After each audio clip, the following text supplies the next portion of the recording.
मकसद यही है कि यहाँ जो अभी क्रॉस बॉर्डर फायरिंग से लोग मुतासर हुए और इसके अलावा जो हमारे आईनी हुकूक छीने गए और अभी भी हमें रियासत का दर्जा मिला नहीं, मैंडेट मिला लेकिन उस मैंडेट की परवाह नहीं है मरकज़ी सरकार को, और इसलिए ये डेलीगेशन यहाँ आया है हक़ाइक़ को जानने के लिए, दुख दर्द को जानने के लिए, ताकि पार्लियामेंट के दोनों हाउसों में जो कश्मीर की हकीकी तस्वीर है, हकीकी चेहरा है, उसको पेश किया जाए मुल्क के सामने।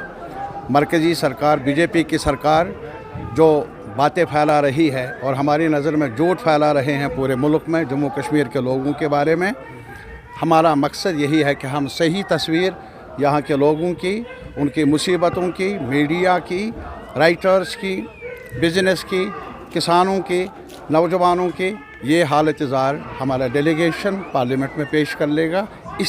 यही मकसद है इस डेलीगेशन का यहाँ आने का। Since yesterday, along with the leaders of our party in Kashmir, led by Comrade Tariq M.A, we have visited Uri, various places where massive damage has happened.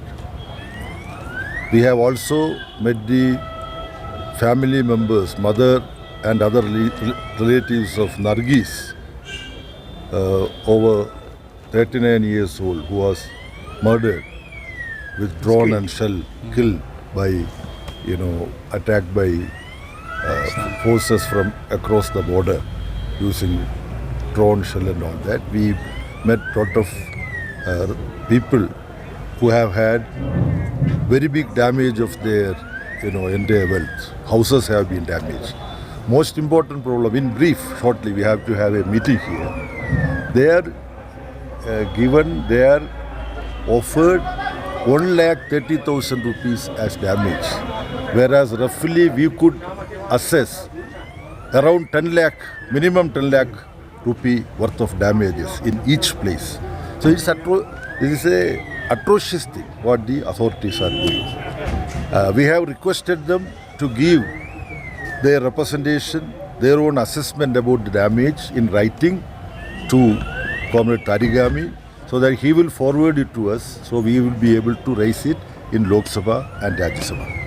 Another major issue is lack of bunkers for protection, because Uri is so close to the border.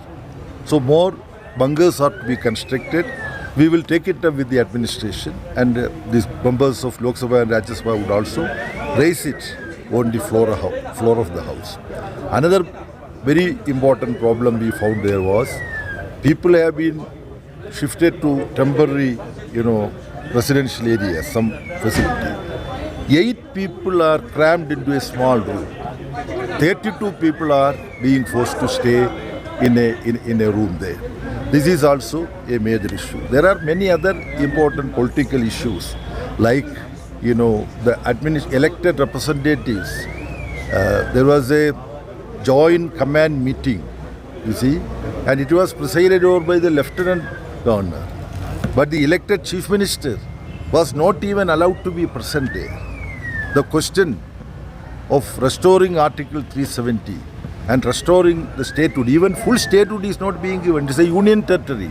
Even state police is under the control of Delhi, Amit Shah. So this is the state of affairs.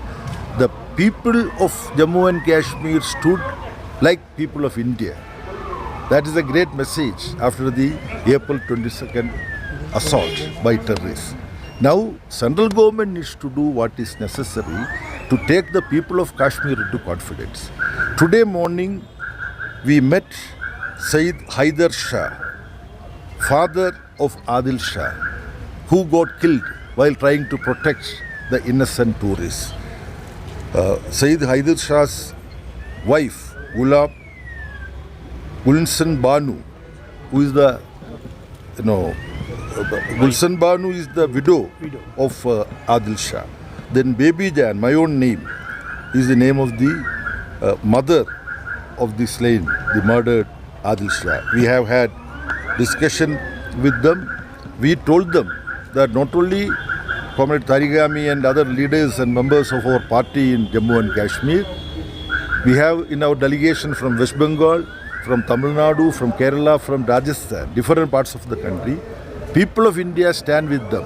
They consider as the same family. So this spirit we need to take forward in the coming days. Our members of parliament will raise all these issues on the floor of the house after this week.